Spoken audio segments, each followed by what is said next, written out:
Ẹ mà káàárọ̀ gbogbo ilé pátá. A kí gbogbo ẹ̀yin màmá wa lẹ́ẹ̀kan sí, a sì kí gbogbo ẹ̀yin bàbá wa. A kí gbogbo ẹ̀yin àbúrò wa, a kí gbogbo ẹ̀yin ẹ̀gbọ́n wa níbi gbogbo tí ẹ ti ń gbọ́ wa. Mo kí yín o. Tí bá ń lo akí yín, á jẹ́ pé a pọ̀ ní bíbá. Ṣùgbọ́n ìgbà tá a pọ̀ tó jẹ́ pé mi nìkan náà ni mo dá dúró lẹ́yìn Ọlọ́run. Mo kí gbogbo yín pátá.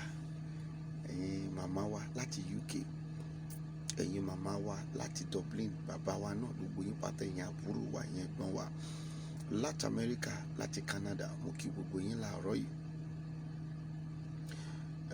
Láti gbogbo Europe pátá, Asian countries, mo kí gbogbo yín pátá. Títí dé gbogbo Africa, ẹ̀yin tí ẹ mọ rírì iṣẹ́ èyí tí a ṣe. Àwọn ọ̀rọ̀ tí mo máa sọ láàárọ̀ yìí, ó ṣeé ṣe kí n tún má jáde láti tún wá sọ títí ìgbà tí àwọn ìmúṣẹ rẹ̀ máa fi wá sí ìmúṣẹ. Ṣùgbọ́n mo fẹ́ fi àkókò yìí kí gbogbo ẹ̀yin ọmọ Yorùbá gidi pátá tẹ́ ẹ lóye ohun tó ń lọ, tẹ́ ẹ dẹ̀ mọ òtítọ́, tẹ́ ẹ dẹ̀ jókòó ti òtítọ́, tí ẹ ò ti òṣìkà lẹ́yìn. Tó pé ọ̀pọ̀lọpọ̀ ọmọ Yorùbá nílé lóko wọ́n ti òṣìkà lẹ́yìn gan-an. Kékeré làwa ta jókòó sí di òtítọ́.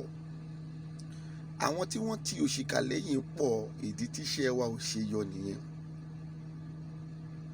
Wọ́n pọ̀. A kàn lérò papọ̀ ní àwa ò pọ̀.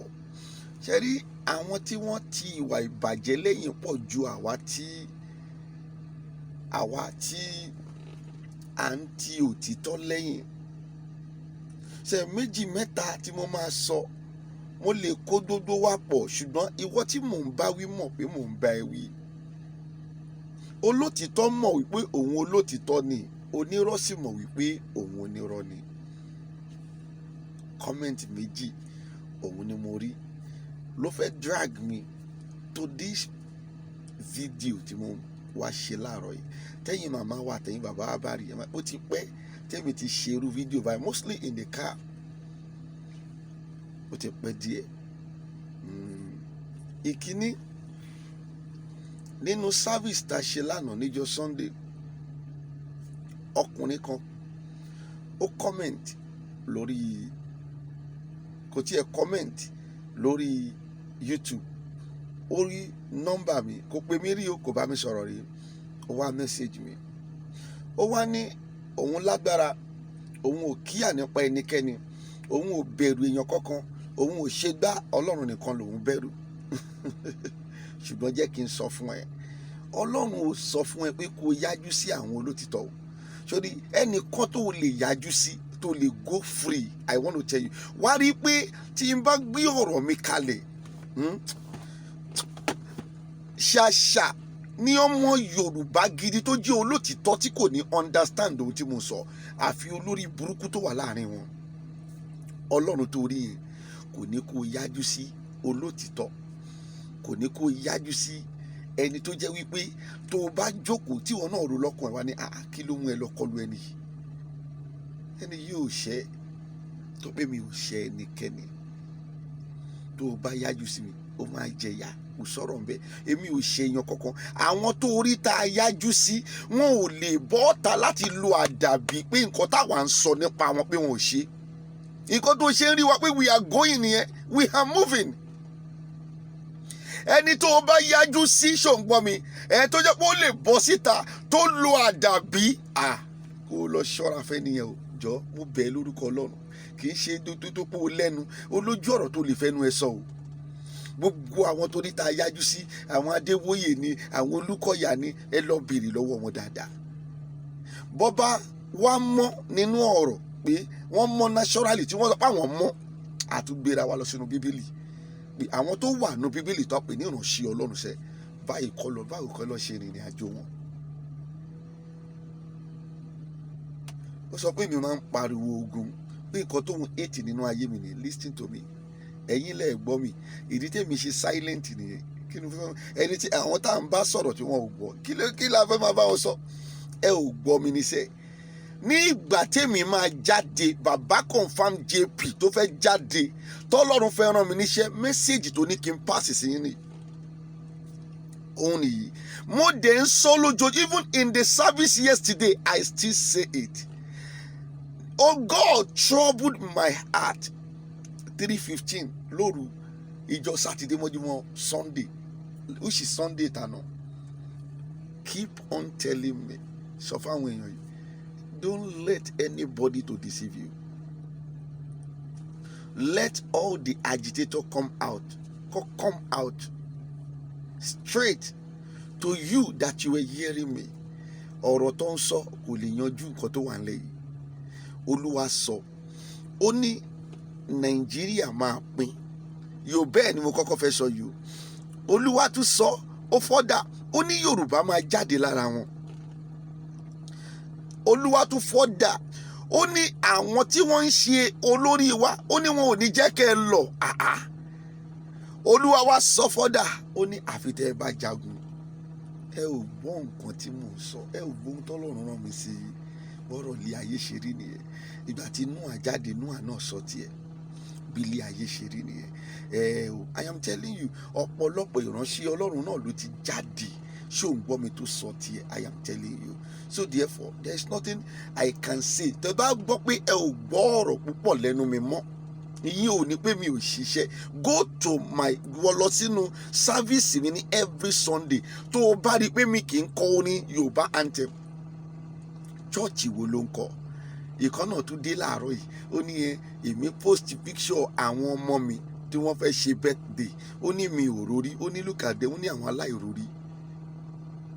I have risked my life because of Yoruba nation.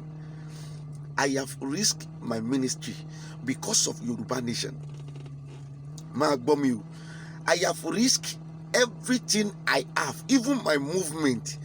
I have movement mi tí bá ń lọ mo máa ń gbé oògùn kọ́rùn lójoojúmọ́ ni. Nítorí mi ò mọ ohun tó lè ṣẹlẹ̀. Àwọn tó ń tẹ̀lé wa, àwọn tí wọ́n ránṣẹ́ wa pé kó wá pa wá. Bí n bá ń lọ every time mo máa ń ṣọ́ra ni. Ṣé o ń gbọ́ mi? So therefore síbẹ̀ ẹ̀yin ọmọ Yorùbá ọ̀dàlẹ̀ ni aláìrórí ni ìyẹn náà ló mú àwọn kan tó láwọn ò ní kò sí nǹkan tó kà wọ́n ẹ lọ́ máa jàjà yín ó mọ̀ pé ọmọ Yorùbá ti dalẹ̀ gan ọmọ Yorùbá ò mọ ohun tó ń ṣe wọ́n unlike before tí mi ò tiẹ̀ tí sọ̀rọ̀ lórí Yorùbá nation yìí I go on my own way kì í dé ṣe pé àwọn èèyàn mọ̀ mí go and check my Facebook. Go to my Facebook and check my Facebook. I am telling you, go there and check it.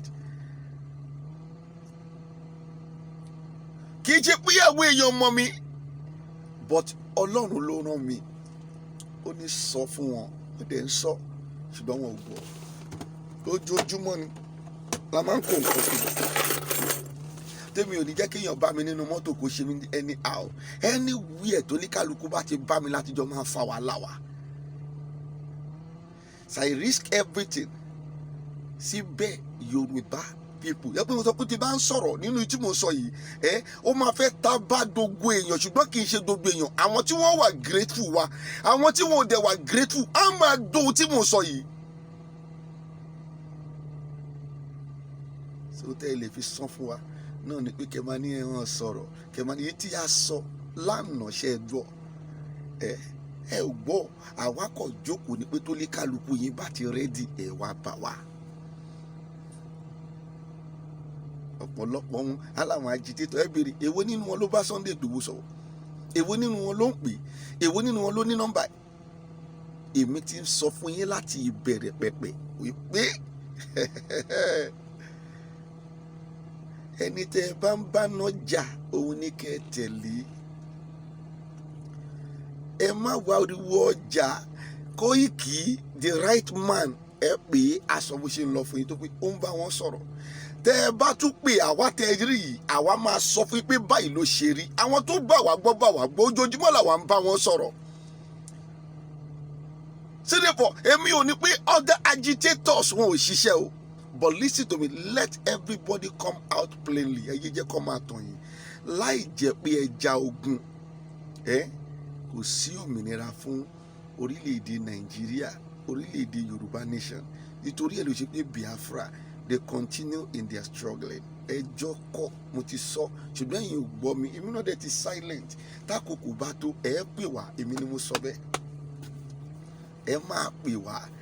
Ṣèyẹ wá ní ẹnẹ kejì tí mo tún gbọ́ as a feedback.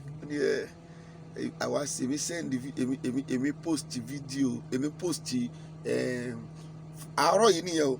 Èmi post picture àwọn ọmọ tèmi pé wọ́n fẹ́ ṣe birthday pé àwa ò rórí pé wọ́n mú Sunday Igboho sílẹ̀ síbi kan. Léèrè náà ojoojúmọ́ là ń sọ̀rọ̀ pẹ̀lú bàbá. Mi ń sọ ohun tí mi bá mọ̀, ohun tí mo mọ̀ ni mo máa ń sọ. Ìwọ mú àlè, ọ̀pọ̀ mú àlè ni. I risk everything, risk my ministry, risk my house, risk my family, risk my movement. Even mi ò lè travel kó Nàìjíríà tó pé mi ò mú tó ti lọ ṣẹlẹ̀ lọ́nà bí àwọn ti fly orúkọ wa. Ìwọ lórí burúkú yẹn la inú ìwọ tó pé orí ẹ ti dàrú, idó ti yí ẹ lórí kò tí ẹ pé o mú dó ṣùgbọ́n ó ti dense. O mọ̀ pé ohun tọ́pọ̀lọpọ̀ ò ṣe jáde nìyẹn. A ní visa ìlú méjì ló wà lọ́wọ́ mi ò lè kó lé nítorí Yorùbá nation. So yet you people, you are ungrateful. Kí làwọn ọmọ ọlọ́mọ ṣe fún wa? They came to enjoy their life. Nítorí wọn náà la ṣe jà. Ṣètò bá wá lọ́wọ́ fẹ́ ṣe birthday on the 11th of November. Tí n bá wá post video wọn pé in advance fún wọn kò dá ẹnu ẹ pé kò sọ̀rọ̀ sí mi. Ṣé orílẹ̀ ayé yín báyìí? Ibi tẹ́ ti fọ́nbù nìyẹn. Òtítọ́ làwa máa sọ.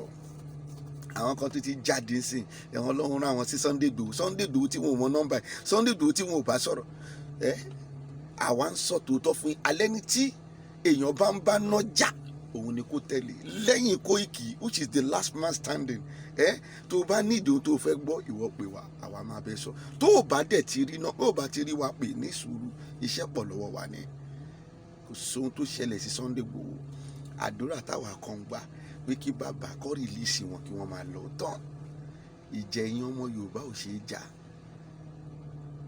Gbogbo yín bá ti rẹ́dì fógun ẹ pè wá, a máa jáde. Ṣùgbọ́n listen to me. Ìwọ tó ń sọ pé ọ̀rọ̀ ogun là ń sọ, mo sọ fún un náà, mo send message padà pé ó ti wà òkè náà, Amẹ́ríkà ló wà. Who will understand? Amẹ́ríkà tó jókòó sí tí wọn ò bá ja ogun, olórí burúkú ni, ayé ẹ̀dẹ̀ máa bàjẹ́ ni ọkùnrin yẹn. Ó tún máa gbọ́ fídíò mi. Tí Amẹ́ríkà yẹn ò bá ja ogun ibi tí wọ́n lọ jókòó sí l'Amẹ́ríkà yẹn, ṣé ó lè pa Amẹ́ríkà máa wà òkè? Ẹ̀yin olórí burúkú, ẹ fẹ́ jẹ́ kí gbogbo èèyàn máa sìn kẹ́ máa send owó sí wọn. Kẹ́yìn máa send owó sọ kọ́ máa pe bọ̀dá mi ti December ti dé. Àwọn dẹ̀kẹ̀rẹ̀ ń ja ìjà yẹn pé kó má rí bẹ́ẹ̀ pé kí everybody kò ní lọ́wọ́ làwa ń jà. Ẹ̀yin ní pé kí là ń sọ? Orí yẹn ti dàrú sẹ́, orí yẹn ti yí. Ta ni mo pè kó fún mi lówó nínú yín? Ta ni mo dowó lọ́wọ́ ẹ̀ nínú struggling yìí? Lẹ́yìn wípé iṣẹ́ ọwọ́ mi tó mi jẹ, wọ́n ń pè mí tòótọ́ o. Bàbá àwọn ní nǹkan báyìí o, ṣe lógun diabetes o, ṣe lógun fibroid o, ṣe lógun kìíní o. Iṣẹ́ ọwọ́ mi ṣe kíni? Ó tó mi jẹ, iṣẹ́ ọwọ́ mi tó mi jẹ. Mi ò pẹ́ ẹnikẹ́ni nínú struggling Yorùbá nation pé kó fún mi lówó rí. Béèyàn bá wá fún wa, bóyá ó wá wò wípé à ń sọ̀rọ̀ ló ṣe fún wa, àwa náà wá padà rí pé àwọn tó dà pé wọ́n fún wa ń kírẹ́dìtì, wọ́n fún wa ń dátà nígbà yẹn, àṣeṣe ikú ni wọ́n rán wa. Lẹ́yìn tí dodo ẹ ṣe sọ báyìí, ṣé ń gbọ́ mi? Dodo wọn ọ̀dàkẹ́. Àṣeṣe ikú ni wọ́n rán wa níṣẹ́ ikú. Nítorí ẹ̀ ni a ti sọ ìkan náà tún sọ níjọ́ yẹn pé nítorí pé nǹkan tí wọ́n ń ṣe inú wọn ò dùn mọ́ ni wọn ò ṣe fún wa ń dátà. ṣé wọn náà ó pé ọ̀rọ̀ yẹn ọ̀rọ̀ ẹni tí orí ẹ̀ ò pè ní inú wọn ò dùn mọ́ kọ́ máa kú lọ nínú ẹ̀ lọ́pàá dùgàn lọ́pàá fà nínú ẹni bàbá wa Sunday Igboho ló ti lọ lọ́wọ́ níbi tí wọ́n jókòó sí yẹn. èmi ò ní bẹ́nikẹ́ni purọ́ nínú fídíò yìí. àwọn ohun tí mo sì máa yọ síta òun náà mo tún máa tó sáré gbé ẹnu léyìí, láì jẹ́ pé a ja ogun ara wa ní orílẹ̀-èdè Yorùbá. Kò sí òmìnira, ẹ fi dúdú ẹ sílẹ̀ kẹjẹ ká máa lọ. ṣùgbọ́n àwa dúró de àwọn nǹkan kan tí kò gbọdọ̀ ṣẹlẹ̀. tí tó bá ṣẹlẹ̀ ó máa ní agbára. àwa sì dúró síbẹ̀ wí àwa lábẹ́ táwa ń rí pé àwọn nǹkan yìí ò gbọdọ̀ ṣẹlẹ̀. ìkejì, bàbá Sunday Igboho máa jáde tó pé àwa ò sùn a ò sì wo iṣẹ́ ń lọ. ìgbà tí n bá bọ́ta kí wọ́n máa gbàdúrà fún Sunday Igboho, àwọn ẹlẹ́tàn lẹ̀ ń wá lọ gbàgbé ẹ̀mí ò nídìí láti bọ́ta kí wọ́n máa gbàdúrà lórí Facebook kí orí YouTube kí wọ́n máa Sunday Igboho lápò no kò ní o lè push mi gan kí n ṣe nǹkan against my will. ṣùgbọ́n tó du àwọn yẹn lẹ́yìn ń wá àmọ́ máa send video wọn kiri ń gbàdúrà fún no ẹ lọ gbàdúrà quietly. àdúrà tẹ bá gbà nínú ilé ò lọ ká bíbélì ẹ dáadáa náà. bá gbàdúrà ń kọ̀rọ̀ yàrá ẹ bó ti jẹ́ kẹ́nikẹ́ni gbọ́ Ọlọ́run tó wà nínú kọ̀rọ̀ yẹn máa gbóhùn tó ń sọ. but ẹ̀yin ọmọ Yorùbá àwọn tó máa deceive yín lẹ̀ ń wá kiri. mi ì tọrọ owó lọ́wọ́ ẹnikẹ́ni o, mi ì ní kán send owó sí mi o. iṣẹ́ ọwọ́ mi tó mi jẹ. I am a prophet. I am a spiritualist. I run spiritual church and I do spiritual work. I am okay. iṣẹ́ ọwọ́ tí Ọlọ́run fún mi sẹ́ àlóṣe kí ni ó tó mi jẹ. tá a bá dálẹ̀ tá a bá ṣá ibi ò lè pa wá. mo sọ bẹ́ẹ̀ nínú sáfíìsì náà lánàá, ibi ò lè pa wá, kò sí báyìí fẹ́ ṣe. ṣùgbọ́n nítorí àwọn kan tó jẹ́ wípé ọ̀kíní tó kókù díẹ̀ káàtó fún la ṣe ń sa eré ìjà yìí kiri. wọ́n tó wá jókòó sí Amẹ́ríkà wọ́n á ń sọ̀sọ̀kúsọ kí lè ti òun èètì wíwo òun kọ́ tó òun èètì nínú láìfù tèmi ni pé mi máa ń sọ̀rọ̀ pé wọ́ọ̀ Amẹ́ríkà tó jókòó sí tí wọn ò bá jáwọ́ báwo lọ ṣe fẹ́ ṣe. láti your life ẹ̀rù rí ẹ̀kọ́ máa ń sọ̀rọ̀ ni. ìlú èyìnbó tí ẹ̀yin bàbá wa jókòó sí, mo mọ̀ wípé àwọn onímọ̀ pọ̀ nínú àwọn bàbá wa àti ìyá wa ẹ̀gbọ́n wa ẹ̀ pọ̀. ẹ lọ wo rìsáàsì bẹ̀ wọ́n jagun ló ṣe rí bẹ́ẹ̀ wọ́n jagun wọ́n wá ṣètò oníkálukú wá mọ̀ wọn rẹ̀ nígbà tí wọ́n ti ja ogun tí ikú pa ọ̀pọ̀lọpọ̀ ènìyàn oníkálukú mọ̀ wọn ara ẹ̀. ogun wo lẹ́yìn ti jà Nàìjíríà tẹ́ ẹ jà yọrí? ẹ jà ogun yọrí. kò sógun tẹ́ ẹ jà tójúkú gan ẹ ò jà yọrí. ìjọba kọ̀ǹkà yín ni. ogun wo lẹ jà Nàìjíríà tẹ́ ẹ jà yọrí tó jẹ́ ti ìjọba? ẹ ò jà nǹkan kan. ẹrú lẹ máa ṣekú wàláì lọ́kọsílẹ̀ tó wọ́n sì ń sọ láì jẹ́ pé ajá ogun ìjọba ṣòǹgbọ́n mi á sì já yọrí. ẹrú ni. gbogbo àwọn tó pera wọn ní ìjọba they were so involved, they were also involved to one level wípé sẹ́ àwọn òkú rò ń bẹ̀. ibẹ̀ làwọn máa jókòó sí. àwọn ọmọ wọn náà tún máa wọ bẹ̀. bẹ́ẹ̀ náà ló ṣe rí láti 60 years ago bó ṣe rí nìyẹn. wọn kọ́ bá kó bẹ̀ èmi àtúbọ̀ síbẹ̀ wọ́n jọ ọtí mọ̀ bọ́ ṣe jọ ń plan ara wọn. ìjọ wo ló tó fẹ́ kọ́ ọmọ tèmi, ìjọ wo ló tó fẹ́ kọ́ ọmọ tiẹ̀. ó kàn ń waste time ara ẹni. the best thing, mi ò fẹ́ sọ ọ̀rọ̀ kí n já ọ̀rọ̀, mo fẹ́ kọ́ ara máa sọ lórí ìfitákòkò mi máa já ọ̀rọ̀ bá máa tó máa já. òde sẹ́ni tó lè tọwọ́ bọ̀ mí lẹ́nu. ṣùgbọ́n má jẹ́ kárí purọ́ tún ẹ̀jẹ̀. kò sóhun tó ṣe Sunday Igboho. nǹkan tó kọ̀ ṣe wọ́n ni pé kọ́ kúrò níbi tí wọ́n wà kàn máa lọ sílé. ó tàn kójú yẹn lọ. Sunday Igboho is fine, is okay, everything is fine. kò sí wàhálà. ohun kan tó ṣe wọ́n táwa mọ̀ ní pèsè kí Ọlọ́run nínú àánú ẹ̀ kó fi sílẹ̀ kó jẹ́ kó máa lọ lọ́nà tiẹ̀. ó lè lọ enjoy àwọn family ẹ̀. tó pé àwọn tá à ń jà fún wọn ò ná pọlọ, àwọn tá à ń jà fún wọn ò rórí, àwọn tá à ń jà fún ní àná léni yìí wọ́n tún ti lọ ń gba 500 wọ́n ti ẹ̀ kó 400 naira láwọn kan lọ́wọ́ báyìí tó báyìí wọ́n tó wọ́n wá ń kó 400 naira lé wọn lọ́wọ́ wọ́n wá ń fún wọn ní can minerals tó pé wọ́n fẹ́ lọ dìbò. àmì bá wọn parọ́ òtítọ́ la máa sọ. tó o bá fẹ́ kọ́mẹ̀ntì lórí àwọn kọ́mẹ̀ntì mi lórí ẹ̀ dáadáa kó tó kọ́mẹ̀ntì o. kì í ṣe pé màá sọ níta báyìí náà màá tún ṣiṣẹ́ lé ẹ lórí. mo fi ayé àtọ̀run búra ẹ pé ẹnikẹ́ni tí n bá dojú ìjà kọ ṣó ń bọ́ mi mo ti rí i pé ẹnìyẹn ò lè lu àdàbí lórí mi ní ohun tí mo sọ nípa ẹ̀ ṣó ń bọ́ mi ohun tí ó ń ṣe gangan ni mo sọ nípa ẹ̀ tí kò bá wá ṣe ẹ̀jẹ̀ ó jáde kó wá lu àdàbí tó bá ṣe tàdàbí yẹn bá ṣe. mi ò sọ fún yín pé I am holy, I am not holy, ṣùgbọ́n mo hate cheating, mo hate èèyàn jẹ, mo hate pé kéèyàn lóun yàn mí jẹ àbí òun yan èèyàn jẹ láyé mi. kí ló kàn ó tún sọ pé mo máa ń ṣe enchantment, kí ló kàn pẹ̀lú enchantment? ṣèbí gbogbo òṣì tẹ dálẹ̀ yìí náà ni gbogbo òṣì ó tún fẹ́ kí n lọ mẹ́nu lọ́dọ̀ ọ̀dọ̀ àwọn pásítọ̀ gbogbo òṣì táwọn pásítọ̀ dálẹ̀ ìwọ ò rí pé láti ọdún tí àwọn Pentecostal pastor ti wọ inú Nàìjíríà yìí ní ayé Nàìjíríà ti bàjẹ́ nítorí pé àwọn lọ gbé 419 wá tẹ́lẹ̀ gbogbo àwọn churches tó wà ń bẹ̀ ń gbà yẹn àwọn indigenous churches wọn ò mọ 419 nítorí pé they were indigenous. àwọn tó mix together with indigenous lọ gbé 419 wọlé. that is all. láti ọdún tó bá ṣe pé ó ti block brain ni tí bá ṣe pé brain yẹn ó ti block yẹ ó fi ronú mọ́ láti ọdún tí wọ́n ti ń ṣe miracle ṣó jẹ́ kí ìlú ìtúrí báyìí. About 4 Sundays ago tí mo ń travel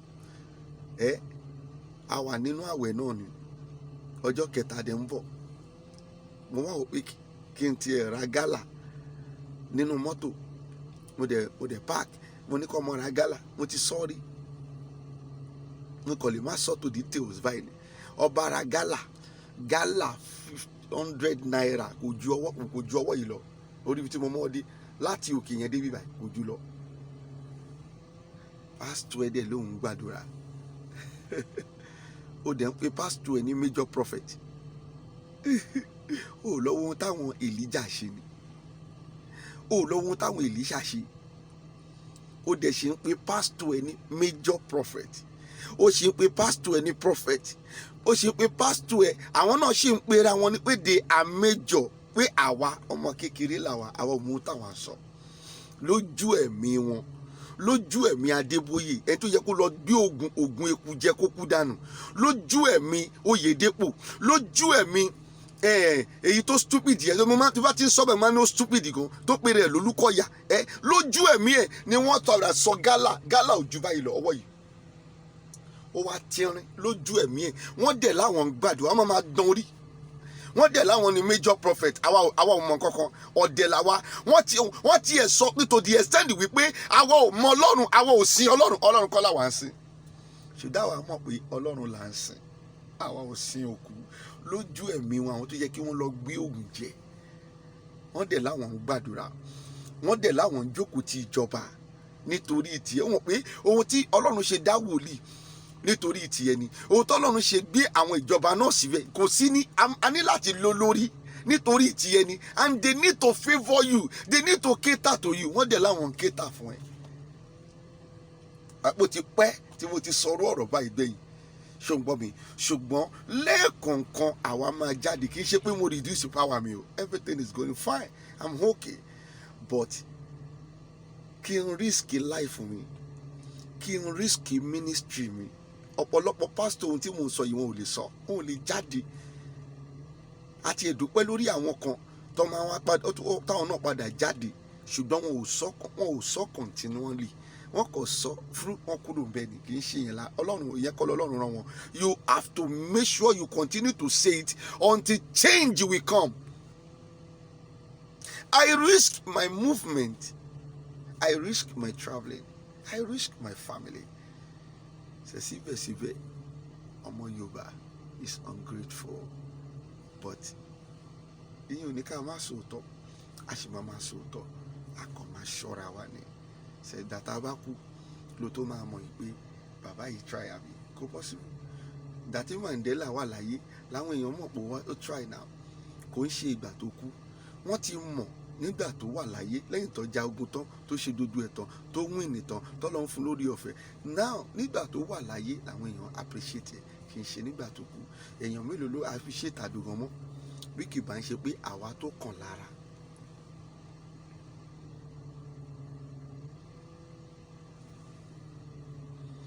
Àní bá wọn purọ́, mi ò báyàn wá gbowó ń bí o, iṣẹ́ ọwọ́ mi ni ó tó èmi ń jẹ o, iṣẹ́ ọwọ́ tèmi.